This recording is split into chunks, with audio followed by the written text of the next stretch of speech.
Money FM 89.3. Best of breakfast. Breakfast Special. Welcome to the Breakfast Special. Well, Singapore will turn 60 this year. Calling it a significant milestone, Prime Minister Lawrence Wong had earlier on announced that there will be a year-long series of activities to mark the nation's 60th year of independence with the theme Building Our Singapore Together. That's set to build on the Forward Singapore exercise, which was led by Mr Wong and fellow fourth-generation leaders to review and refresh the country's social compact. But what does SG60 mean to Singaporeans, and what's its significance as Singapore looks to hold its next general election by November 23rd of this year? For more insights on this, we're joined by Dr. Gillian Koh, Senior Research Fellow at the Institute of Policy Studies.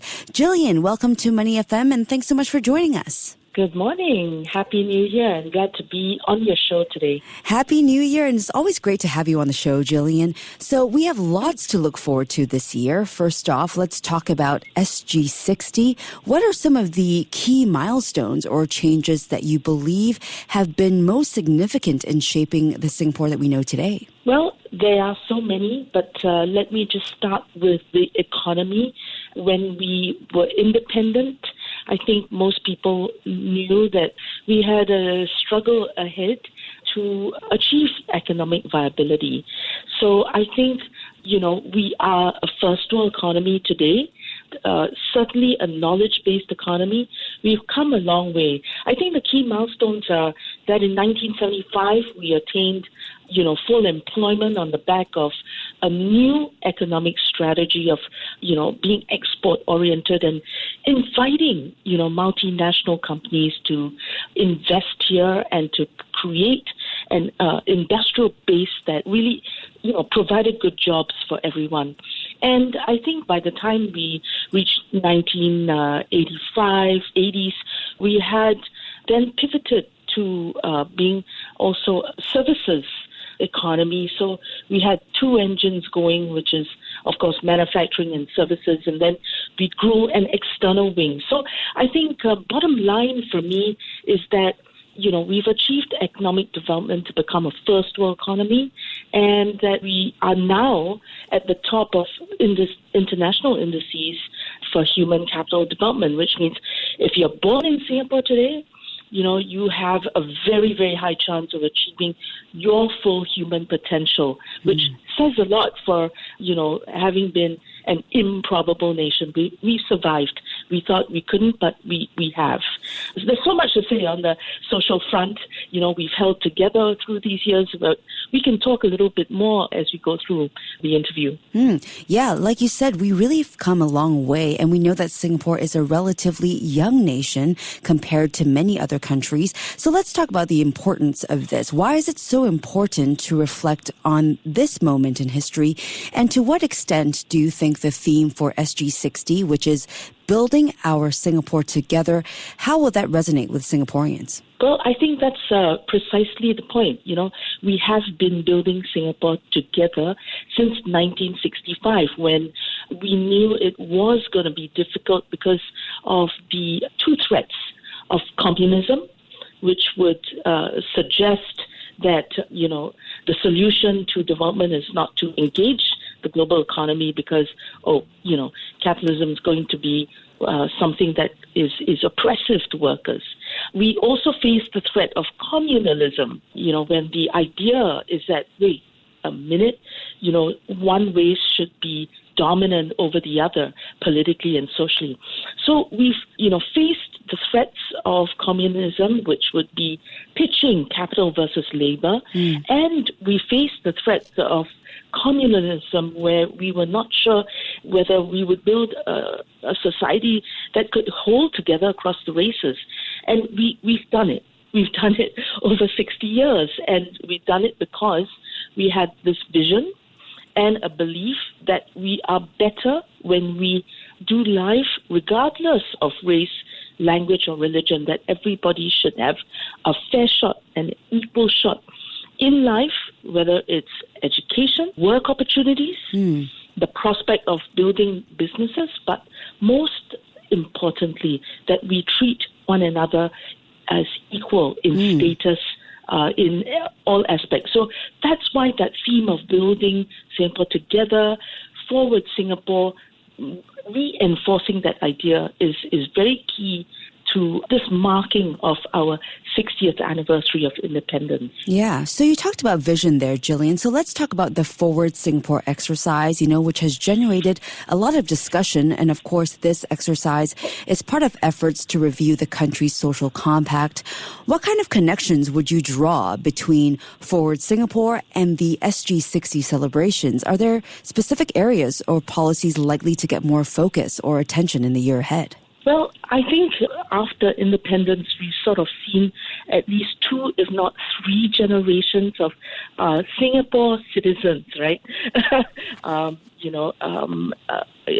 Living out this vision of an independent, sovereign, but also multiracial Singapore. So Forward Singapore SG is clearly a very comprehensive, holistic roadmap for further human development in Singapore. What does it mean? That whatever stage you are in life, that you will find that you are able to fulfill your fullest potential by, yes, what you do, by the support of certainly your family, but also the community, and more importantly, by what the government does to support you directly, but also create an ecosystem that allows you to do that.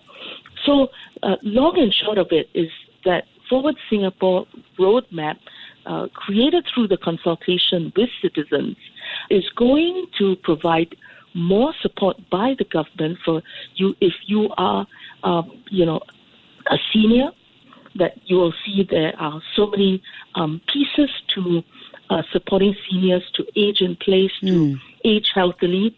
If you are a middle-aged person, you will have the support of the government in order to have your children to access housing.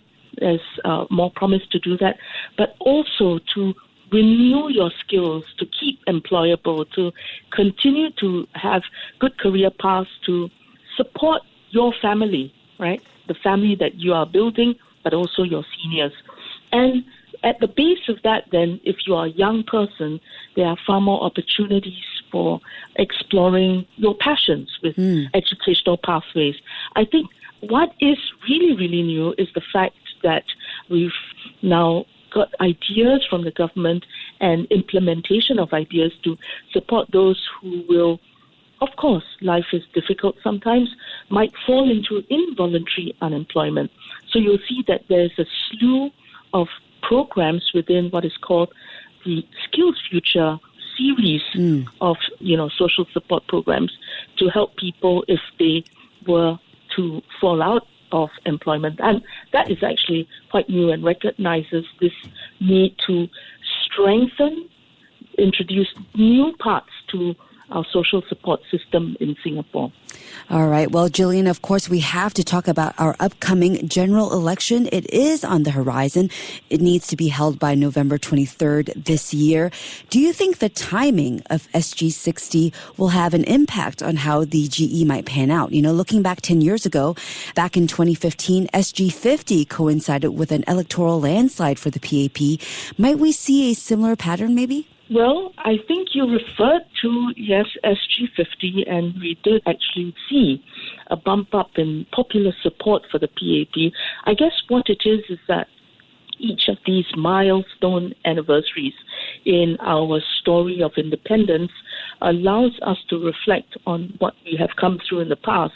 And I think very significant other milestones are, overcoming various economic crises, from 1985, our first recession, to the Asian financial crisis in 97, to the dot-com bust in 2001, to the global financial crisis 2008, to, of course, the crisis of a generation, COVID-19. And so I guess if people or voters wish to recognize the journey that the People's Action Party has taken Singaporeans through, independent Singapore through, then it would certainly be a boost for the incumbent party. Having said that, we also remember that in the election in 2020, Singapore also reached another milestone, which is a political milestone, where voters brought in to Parliament a high number, the highest number of opposition politicians, which is 10 of the Workers' Party. It's not a bad thing. It's certainly for us, as we look at the state of our democracy, and this is the other milestone, right, in on the political side, we now have a balance, a slightly better balance between the number of people who are from the incumbent governing party, PAP, but also more diverse voices and opposition representation of some level. Yeah. And that was marked by, the designation of the Secretary-General Workers' Party, Pritam Singh, as the leader of the opposition. So many had prognosticated that Singapore as a political system and as a government and its governance system would collapse after Lee Kuan Yew, who passed away in 2015, that milestone you referred to. I think in terms of our government governing system and political system, we are somewhat stronger than before, I would say. So yes, I think it could be helpful to the incumbent party as people think of the record of its performance over 60 years. But on the other hand, we've also seen in surveys, and as I said, the GE 2020, which was held during COVID, that voters are also saying they'd like a little more representation of the other views, presumably to also make the PAP work harder. All right. Well, Gillian, we have covered a lot of the changes that we've seen, and we've talked a bit about how Singaporeans' aspirations and needs are evolving as time goes on. So how might this shape our expectations of the government, especially with elections approaching? Well, I think that, nothing stays the same because the global economy is very different today. There is an anti-globalization mode, whereas we had grown fast and grown well because of globalization. So, number one, I think the expectation of a government that continues to build a strong and healthy business ecosystem so that we would have ourselves have good jobs and good career paths. I think that's the first expectation, that economic growth, in spite of the difficult conditions, will continue because it sets in place policies that will be good for business and good for workers. That's the first one. How are we doing in terms of growth and also our incomes? And in that sense, dealing with the cost of living issues. That's the second, because as the rubber hits the road, pocketbook issues are going to be very key, as they always are in every generation and every general election. So the question is how, I think for voters, how will the government help people cope with the cost of living issues? Yeah. But as I said, if we can gun for better growth than otherwise, or overachieve given the difficult conditions, I think that's probably a more sustainable way in which to deal with cost of living issues. Second, housing. I think the expectation still is that housing will be affordable and accessible. And I think that's another key achievement over 60 years, that, access to public housing is, the cost of it is still about 4 times your annual salary if you look at it over the 25, 30 years that you pay for a mortgage for an HDB flat.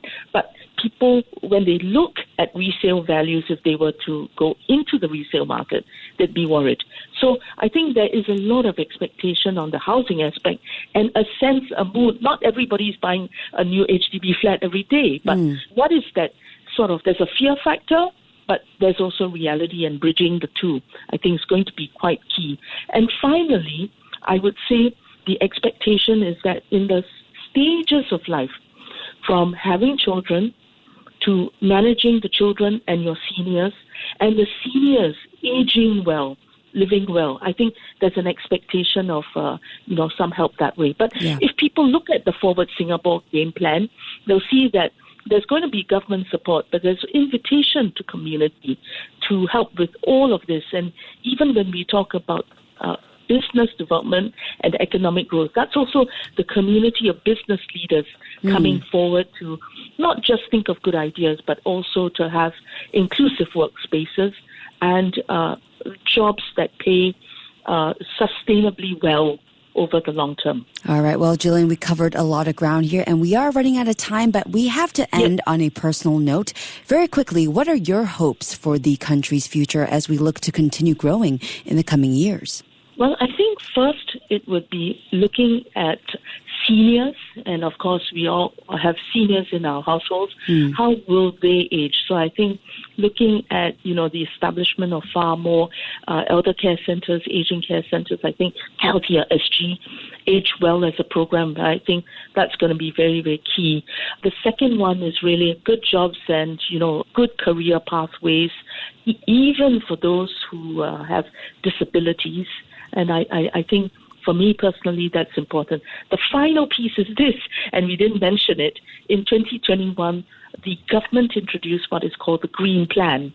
And I think, there's not enough time, but the plan for sustainable development and really doing our best as a small, tiny island state to contribute to the reduction of the threat of climate change. I think that's going to be important for me as well. Yeah, well, unpacking the significance of SG60, how it can set the stage for this year's general election, how the nation will grow and evolve in the decades to come as well. Thanks so much, Gillian, for your time and insights this morning. Really appreciate it. Yeah, thanks, Audrey, and have a great day. Bye. You too. We've been speaking with Dr. Gillian Koh, Senior Research Fellow at the Institute of Policy Studies. Stay ahead with Money FM 89.3. To listen to more great interviews, download our podcasts at audio.sg or download the audio app. That's AWEDIO, audio at the App Store and Google Play.